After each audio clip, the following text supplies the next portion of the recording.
Ianarantsika ndray zay amin'ity vidéo ty lasa vetrany aritsika. Manao corde à vide tsika reo ny basse de ny akikelintsika atao eo amin'ny 10e case deuxième corde. De miaraka tendrendro 1 2 de vide zay dia maketo amin'ny 7e case première corde ndray ny index zany hoe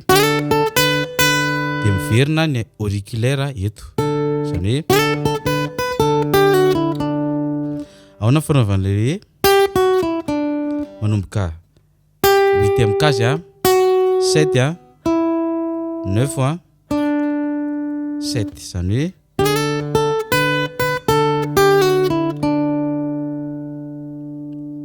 de miverina ihany zay lizy teo veritsika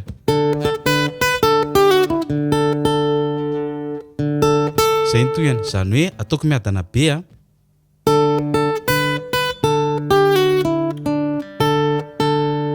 miaraka andray ohatra le tany voalohany le eto vitsy zay de manao sol fa ny ampiasainy eo dia index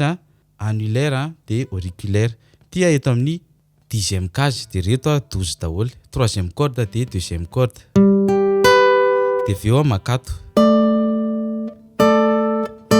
zay tianao na ataonao trio raha trio izy de tia 12e case 14 de 15 de ohatran'le teo ihany corde miasa de ao ambany amin'izay 1 2 fanaovana an'ity ndray dia 12e case tia de tia 14e case fa 4e corde sy première corde lasa aritsika.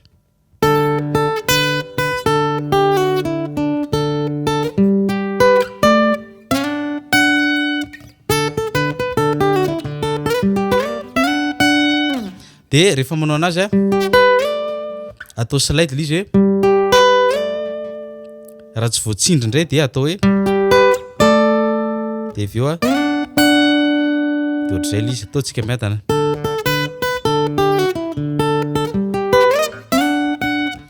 de narindray zay fohifohy kely fa natao pratiquenareo zay efa niveau moyen na efa avancé de mazoto dao indray raha mikotrana mankasitraka.